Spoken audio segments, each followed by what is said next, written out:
relatively devastating happening this morning there in the south end of the island. I don't know. I'll tell you what, that is not a small plane. No way. Steph would have bounced off The size of that hole. All them people sitting. I got a bad feeling about this, I'll tell you right now. Look how fast he's going. He's going right up the Hudson River Center. Oh, my God.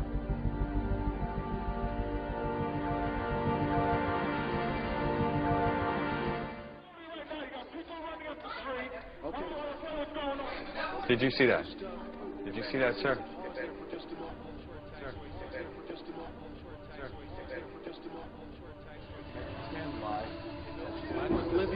Jesus Christ.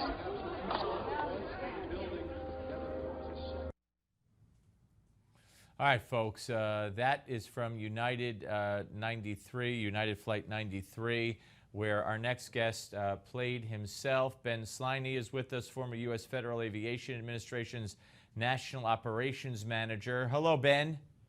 Hello, how are you? I am fine. Thank you so much for joining us.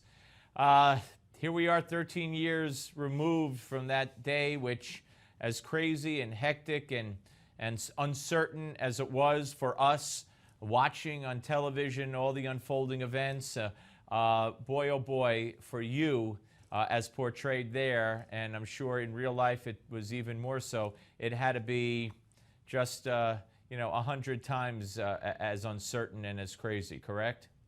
Well, that's my recollection of the entire event, that it was chaotic, and the lack of information certainly fueled that chaos. Talk about what it was like. Walk us through, if you can, maybe not how your day started when you got up, but walk us through what it was, right before it all started, how you were alerted to it, and what went on from there. It began, of course, with a report of a possible hijack by Boston Center of American 11, Boston to LAX, and it didn't really generate speed until United 175 had crashed. American 11, of course, we know crashed into the North Tower of the the World Trade Center, but we did not know that at the time. The report was on CNN that a small plane had crashed into the plane, and from the clip you just played, you could tell that I was dubious about that, seeing the size of the conflagration. And it was when United, while we were watching that, and we were querying various facilities up and down the East Coast from Boston to New York, and asking them to try to locate American 11 or see if they could see them on their radar, when we saw United 175 in a wide, fast arc come up and strike the South Tower. And of course, I think that was the moment at which I certainly knew, one, that this wasn't an isolated event, that they were related, and two, that it was American 11 in the other building. So that generated some action on our part, and in fact, at that point, we ordered no more aircraft would be allowed to take off into the air traffic system. We had, over 5,000 airborne at that time.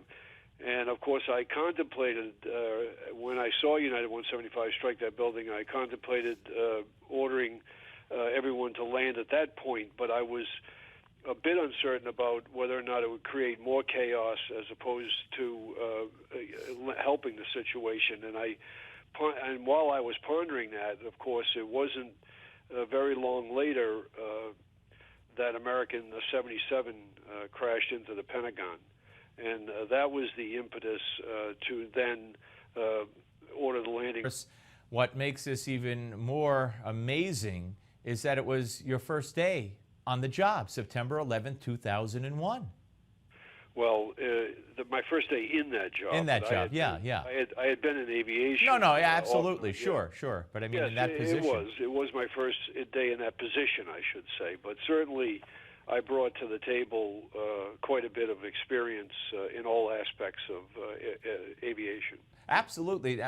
How forthcoming, or let me rephrase it. How difficult was it for you to get I know you contacted or tried to contact the military, and how difficult was it in trying to get the information that you felt you needed at that time? Well, I of course, look, hindsight being perfect, we know now that we had all the information we needed to know what was going on in some intelligence agency or another, our own. None of that was given to us, but the seminal matter that I always felt was that there was certainly a warning out, a published warning at very high levels about the possibility that Al Qaeda would take over aircraft and use them and crash them, into targets or otherwise. I think if that information had been disseminated to the air traffic controllers, I think our response certainly would have been much quicker. The older of us in the facilities certainly had experience with hijacks, although there had not been many for a while, and our protocols were ancient. The protocols were to always to cooperate with whatever the pilot says the hijackers want, and to clear other aircraft out of the airspace to allow them to go where they want to go. Usually they ended benignly, those hijacks. So and I suppose the biggest anomaly or the biggest thing to discover later on was that the hijackers themselves were piloting the planes. That did not occur to us. In fact, we were greatly puzzled over how a hijacker could force a pilot to fly into a building.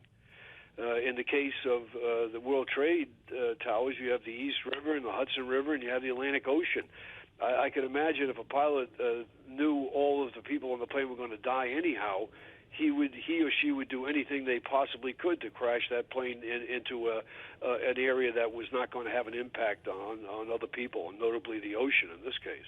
Yeah, no. So it was a complete lack of information. We all got educated on 9/11. About the possibility of these types of terrorist activities, one, and two, about the dissemination of information and how vital that could be. I certainly hope today the agencies, intelligence agencies, have resolved that reticence about sharing information, and we wouldn't have a similar situation. I don't mean the event, but I mean a similar breakdown again.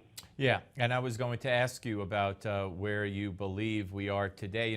In many instances, many people say that when it comes to the threat of terror on many levels, we're less safe than we were on before 9/11. And interesting, my 14-year-old son said to me yesterday, how could that be the case in the air? Try to do something, the passengers, wrestle them to the ground, etc.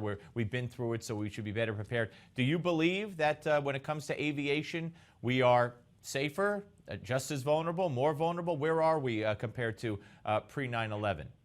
Well, I think, of course, we're a lot safer, but maybe for different reasons. First, there's a bill languishing in committee for some time now that would require cockpit doors to be reinforced. I don't know that they're all reinforced to the level that they need to be. But I think, and of course, it was the heroics of the passengers on United 93. Their conduct is what is going to deter any future similar terrorist activity.